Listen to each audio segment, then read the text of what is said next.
Welcome back to another quick tutorial in the Chessbase 16 software. And in this tutorial here, what I want to talk about is how to use this powerful feature called Novelty Mining. And what it essentially does is it uses your default engine that you have to search for novelties that obviously are not found in the database. So how do you use this feature? How do you find it? So click board here. When you open up a new board here, let me get this in the screen here. There's a feature right here called Novelty Mining. But first of all, you want to kind of input moves or open up a PTN file of a game, what have you. So it's this, let's see, let's go here, and then this queen is ending in 2b6. Sometimes they might go 2e6, 2b6. Sometimes I don't necessarily have trouble playing against it, but I kind of want to find some new ideas in this opening. So all right, so he goes here, I go here, we castles. Wait a minute, he goes here, I castles, and he goes the double fianchetto. Usually is what I face in this opening. That's kind of, you know, what fresh ideas can I find? Now, one thing you need to know before you do this is that you want to keep your analysis private. You can disconnect from the live database here. So whatever you analyze won't be uploaded to that live book, or that is the purpose of the live book. For things that are just being actively analyzed will be put in this, uploaded to this live book. So I'm going to connect here. All right, so in this position here, we click Novelty Mining. As you can see, here are the parameters. Here you can look at it from white's perspective, black's perspective. You can look at the depth, search time, the eval range. Now, I want to look at things that gives me at least a quarter of a pawn. So basically, it kind of gives me some ideas that will at least make me have at least an edge in the position. Now, you also have these already played, and you can say never, max once, sideline, or every move. Well, in this case here, obviously the engine is going to be comparing the moves that you have in that line here if you use any of the bottom three, but the top three is going to be looking for new moves, new ideas that are not present in the database.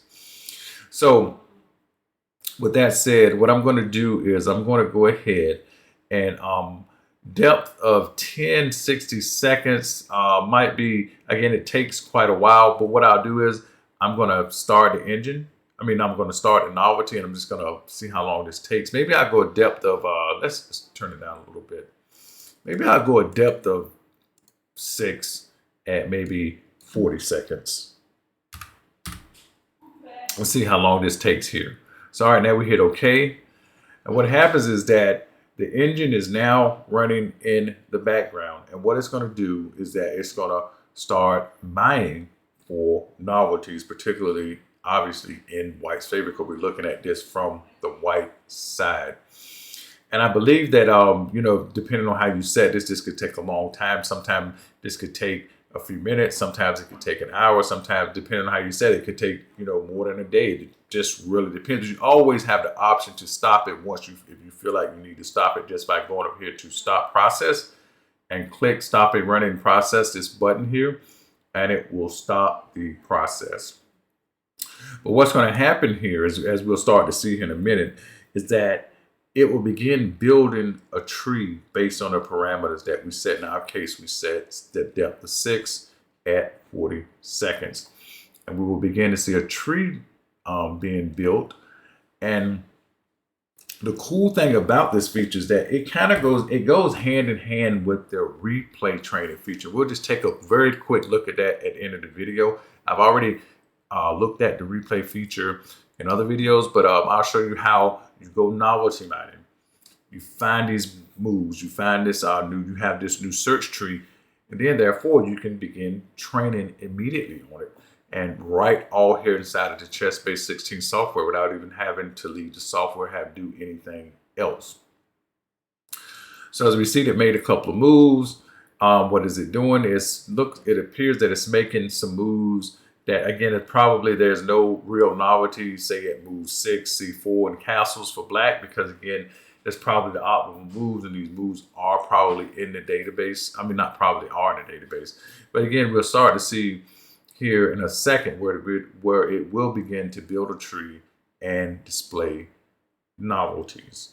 And at that point, once it starts, I'm going to disconnect my mic and just let it play itself out. And I'll kind of speed the video up if that's necessary, because again, it may seem like, well, if I go depth to 6 at 40 seconds, that it might not take long, but I'm not sure how this algorithmically uses those two parameters to search, but it sometimes can take a while, but that while that it takes is worth it, because you will have a lot of new information on such a position that you're in. And again, if for some reason you want to stop the engine or stop this process, you can go up here to the stop sign and click stop process. So as we see, we've already found a novelty here at H3 on our move 7, and now it's beginning to build out a tree and see what else it can find per the parameters, which is again a depth of 6 at 40 seconds for moves that have never been played. So that said, I'm going to cut off my mic here, and I'm going to just let the video carry on. And what I'll do is I'll just speed this up. And if there's anything interesting that happens in the meanwhile, I'll kind of stop and give it a little commentary. But otherwise, we'll just let this play out. I'll speed the video up, and then we'll talk about it overall in the end. And we will just quickly go over this file with the replay feature, and I'll show you how you can train with it. I'll be back here shortly.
All right, so we're back here. The novelty mining has concluded. That took almost 45 minutes.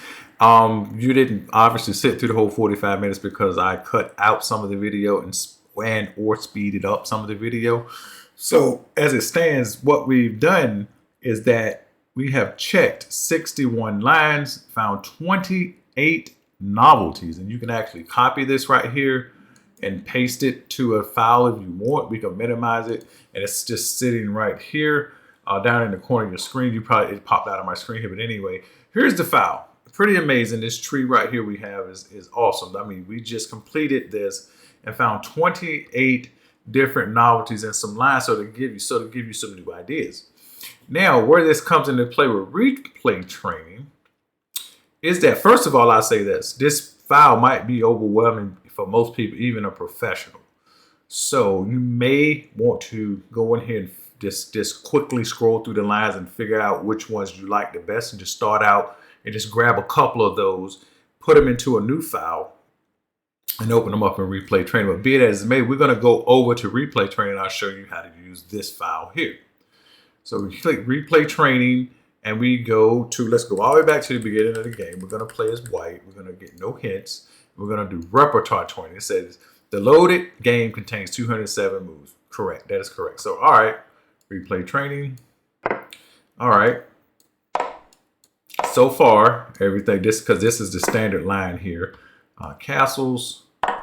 So now, again, after this point, I'm not sure exactly which lines that the computer went for, but hey, let's try.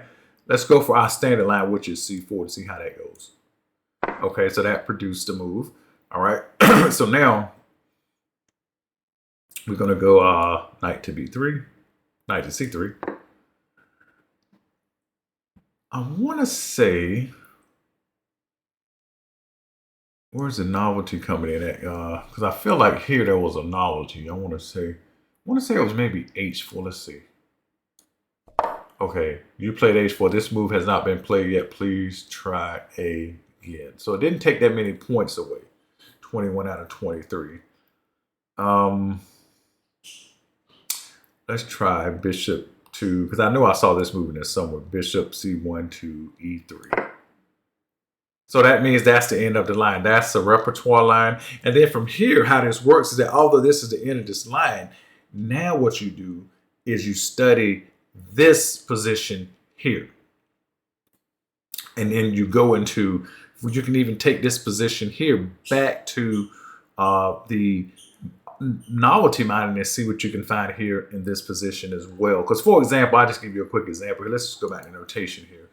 If knight goes here to threaten your bishop, no problem. Just back up, and you know, because you're going to end up kicking this knight back with this move here with H3, and if he goes for something like this, you know, you can't really do that because it looked like this pawn is hanging, but however the rook is hanging, so he'd have to kind of block that out, and then you just push your knight out that way, and then bam, there it is. And you can even step your king up and hope for this rook swing to come over here somehow. So anyway, that's a few ideas in that position there. So with that said, I hope you guys enjoyed how to use novelty mining, and just to show you just how powerful it is. And if you have any questions about this feature, just post them in the comments. I always welcome your comments, your criticisms, and your suggestions. And always, we generate good conversation here when we do generate a conversation. With that said, you guys take care, and I will see you in the next one. Bye.